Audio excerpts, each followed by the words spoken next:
세무 1급의 그 소득세 실무도 세무 2급에 배웠던 그 사원 등록, 급여자료 입력, 그 다음에 연말정산 추가자료 입력, 여기가 주예요, 주.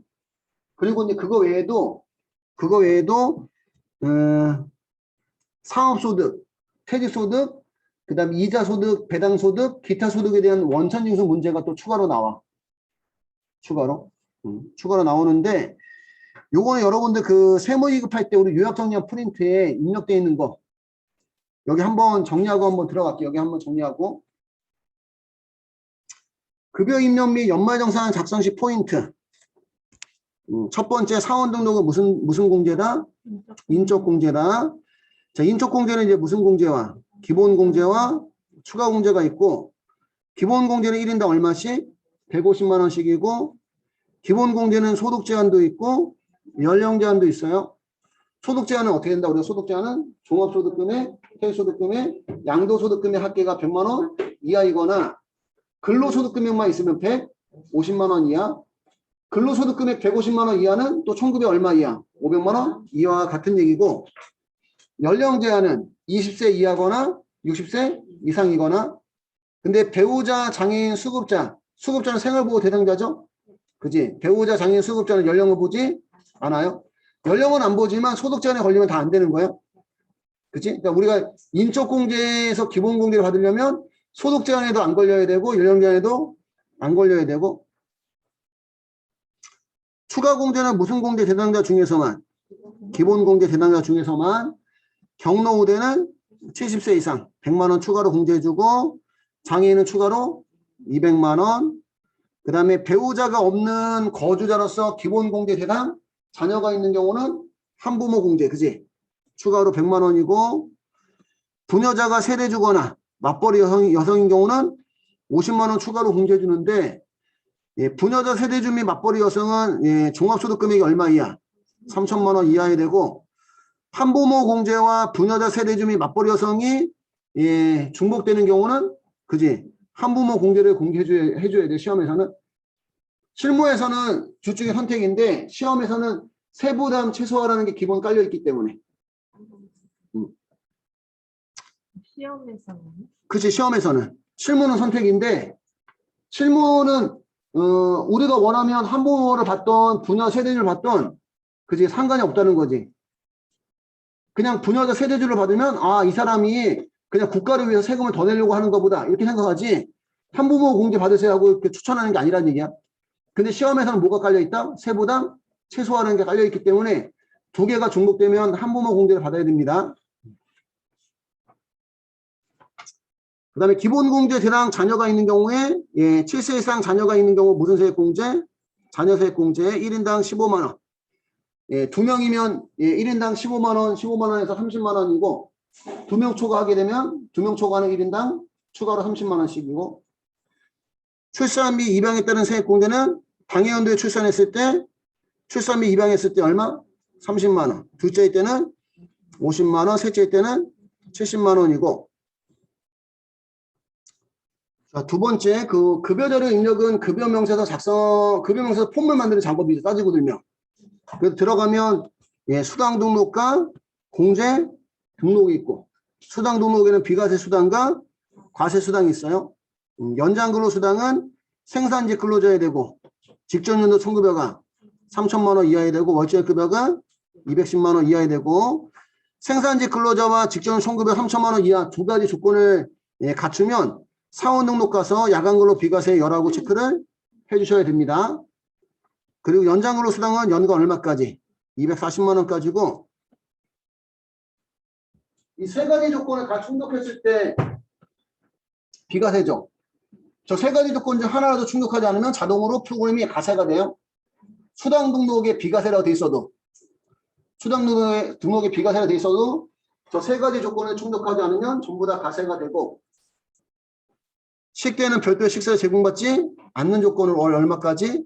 10만 원까지 비과세고 자가운전 보조금은 본인 소유 차량을 회사 업무에 사용하고 실비받지 않는 조건으로 월 20만 원까지 비과세인데 회사 업무에 사용한다는 얘기는 예, 근거리 사용 얘기하는 거 시내 출장 먼 거리는 실비받아도 상관은 없고 가끔 이제 어쩌다 한 번씩 나오는 문제 중에 하나가 배우자와 공동명의인 경우도 각각 받을 수 있는 거야. 공동명의인 경우는 둘 다 소유자가 되는 거니까. 기타 일찍비나 숙직비는 별도의 한도 없이 예, 비과세고 6세 이하의 자녀를 둔 경우는 무슨 수당? 육아수당 월 10만 원까지 비과세고요. 이거는 두 명이든 한 명이든 그냥 한도가 월 10만 원인 거지, 그지? 연구보조비 월 20만 원 한도로 비과세고 국외 근로는 100만 원까지 비과세, 그지? 해외 건설, 원형어선, 외국 항해하는 선박, 이나 항공기는 얼마까지? 300만 원까지 비과세고 여기 있는 거 제외한 나머지는 가세수당이라고 보시면 됩니다. 그리고 뭐 연구보조비라든가 국외 근로 비과세는 자주 나오는 내용은 아니고 기타 일찍비나 숙직비도 거의 시험에 나온 적이 없어요. 거의. 공제 등록은 국민연금, 건강보험료, 고용보험료, 장기요양보험료는 자동으로 등록이 되어 있고 고정 항목으로 예, 1번부터 4번에 속하지 않는 것은 가불금, 경조사비, 직장공제비, 예, 건강보험료 정산, 고용보험료 정산 등인데 이런 것들은 나오면 추가로 입력하면 됩니다. 연말정산 추가적 입력은 예, 기타 소득공제 포함 특별소득공제 및 특별세액공제 몇 가지? 6가지. 우리가 이제 밑줄 그은 부분만 외우면 주, 신, 교육, 기부, 의료, 보험.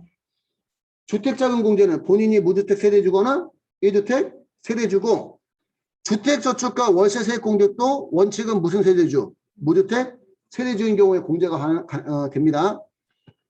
신용카드 공제는 무슨 제한 있고 소득 제한 있고 연령 제한은 없고 형제자매나 위탁과 등 사용한 거 안 되고 교육비 공제는 소득 제한 있고 연령 제한은 없고 존속이 쓴 거 안 되고 장애인 특수교육비 나오면 얘는 소득 제한도 없고 연령 제한도 없고 한도도 없고 존속도 가능하기 때문에 나오면 넣어주면 되고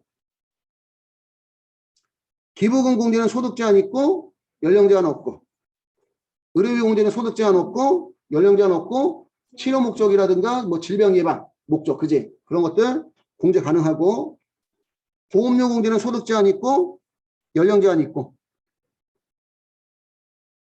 원천징수 이행사항 신고서는 소득을 줄 때 무슨 징수했다면 원천징수 했으면 자동으로 원천징수 이행사항 신고서에 반영이 돼요. 반영이 되는데 만약에 중도퇴사한 경우에 중도퇴사자 연말정산을 해줘야지만 연말정산 내역이 중도퇴사자 연말정산 내역이 원천징수 이행사항 신고서에 반영이 된다. 그런 내용 써놓은 거고 그냥. 그리고 중도퇴사자 연말정산 하려면 무슨 등록 가서 상원 등록 가서 퇴사일자를 입력을 해주셔야 돼. 그 다음에 우리 부양가족의 범위는 원칙상 주민등록상 뭘 같이 해야 된다? 생계를 같이 해야 되고 예, 본인과 배우자 중심으로 형제, 자매, 존속, 비속 여기까지 이제 부양가족으로 보는 거죠.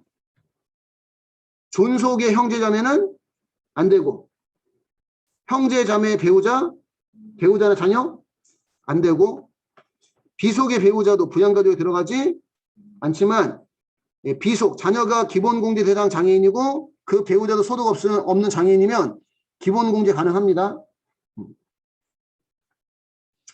배우자나 비속은 동거하고 있지 않아도 동거인으로 보고 존속은 주거 형편상 별거 중인 경우도 부양가족에 들어갑니다. 결과적으로 얘기하면 존속이나 배우자나 비속은 동거하고 있지 않아도 부양가족에 넣을 수 있다는 얘기지. 주민등록상 동거하지 않아도 상업상, 근무상, 질병상, 취약상의 원인으로 일시 퇴거한 경우도 무슨 가족? 부양가족에 들어가요. 존속이나 배우자나 비속은 동거하고 있지 않아도 부양가족에 들어가니까 형제자매는 반드시 주민등록상 동거를 같이 해야 돼. 같이. 이해가요? 무슨 얘기인지?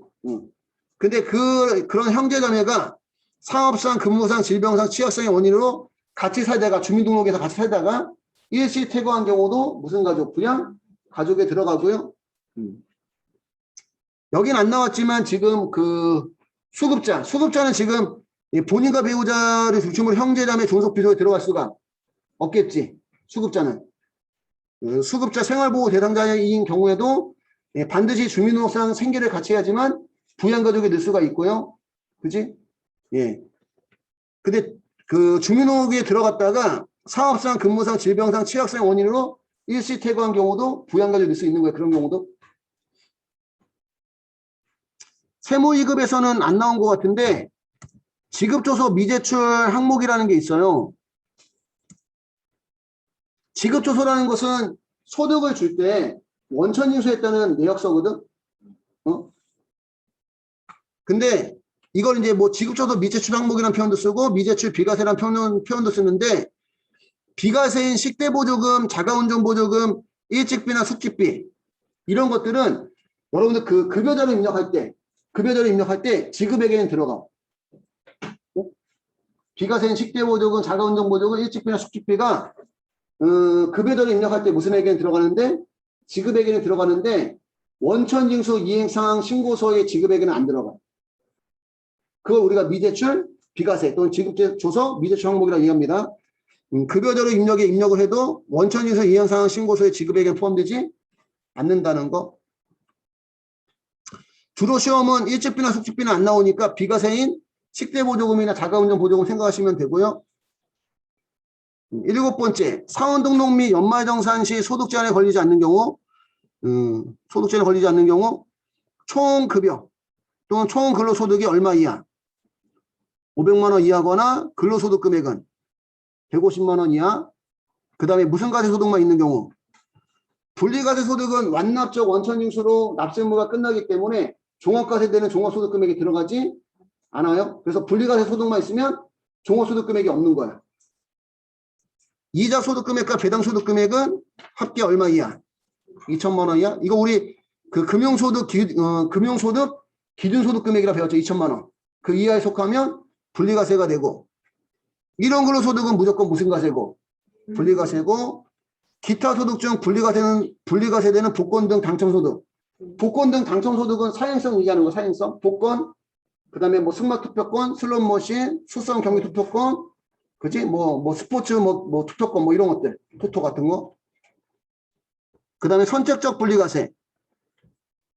선택적 분리가세는 원래가 종합가세와 분리가세 중 선택할 수 있는 건데, 우리 시험에서는 선택적 분리가세가 나오면 무슨 가세 선택해서? 분리가세 선택해서 소득세에 걸리지 않는 걸로 나와요. 지금까지 보면 시험이. 주택임대 총수익금액 얼마 이하? 2천만 원 이하, 총 사적 소득이 1,200만 원 이하, 기타 소득 금액은 300만 원 이하. 그러니까 이거를 머릿속에 넣고 나머지 하면 그렇게 내용이 어렵지는 않습니다.